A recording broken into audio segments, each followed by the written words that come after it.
Hello friend, Shri शिवाय नमस्तुभ्यम। दोस्तों, हर हर महादेव। दोस्तों, गुरुजी पंडित प्रदीप मिश्रा जी जहाँ भी शिव महापुराण की कथा करते हैं, कथा में भक्तजन अपने पत्र लेकर आते हैं और पत्र में वो अपने अनुभव लिखकर गुरुजी को बताते हैं।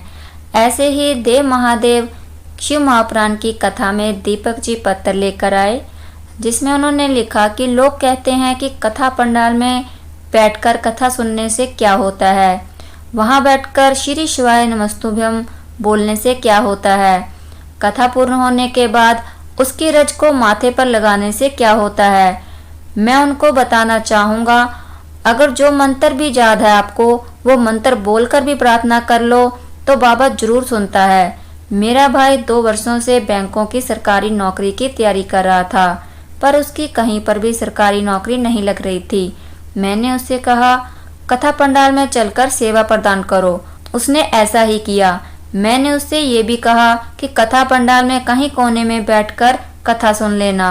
और जब गुरुजी आपने कल श्री शिवाय नमस्तुभ्यम मंत्र का जाप करवाया था, उसके बाद कामना करवाई थी, वह हमने करी। उसके तुरंत बाद मेरे भाई को फोन आ गया। उसने जो एग्जाम दिया था उसका उसमें चयन हो गया है। उसी का आभार व्यक्त करने के लिए मैं कथा पंडाल में आया हूँ। एक और पत्र स्वाति जी लेकर आई, जिसमें उन्होंने लिखा कि 2022 में मुझे पता चला कि मेरे शरीर में गठान हो गई है। एक गठान का इलाज करवाने गए तो पता चला कि शरीर में कई गठान हो गई हैं। गले में भी गठान हो गई है और डॉक्टर ने कहा कि इसे निकालकर जांच के लिए भेजना पड़ेगा। और वह ऑपरेशन करके गठान निकालकर जांच के लिए भेजी गई और रिपोर्ट आई तो उसमें मुझे पता चला कि मुझे 4th स्टेज का ब्लड कैंसर हो गया है। हमने दूसरे हॉस्पिटल में भी दिखाया, वहां पर भी 6 कीमो बता दिए गए।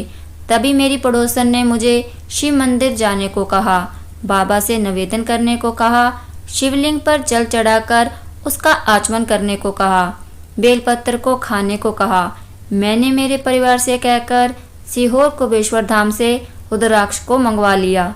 उसको मैं तांबे के कलश में गलाकर शिवलिंग पर जल चढ़ाती और उसे प्राप्त करके उसका आचमन कर लेती।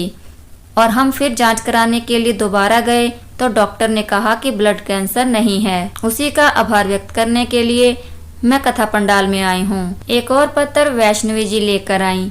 मेरी बेटी को ब्रेन ट्यूमर हो गया था। ऐसी जगह पर गठान हो गई थी कि डॉक्टर सर्जरी नहीं कर पा रहा था। 1.5 साल तक हम मुंबई के हॉस्पिटल में रुके, डॉक्टर कुछ भी नहीं कर पा रहे थे। तभी हमारी ननद ने टीवी पर शिव महापुराण की कथा के बारे में बताया। हमने कथा सुनना शुरू किया, मंदिर जाना शुरू किया, शिवलिंग पर जल चढ़ाना शुरू किया और जल प्राप्त करके हम उसका आचमन बेटी को करा देते। बेटी की सुध बुध जा चुकी थी, कुछ भी समझ नहीं आ रहा था।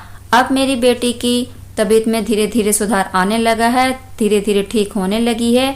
उसी का आभार व्यक्त करने के लिए हम कथा पंडाल में आए हैं। दोस्तों, तीनों ही पत्र बहुत अच्छे थे। उम्मीद है कि आपको वीडियो अच्छी लगी होगी। श्री शिवाय नमस्तुभ्यम। दोस्तों, हर हर महादेव।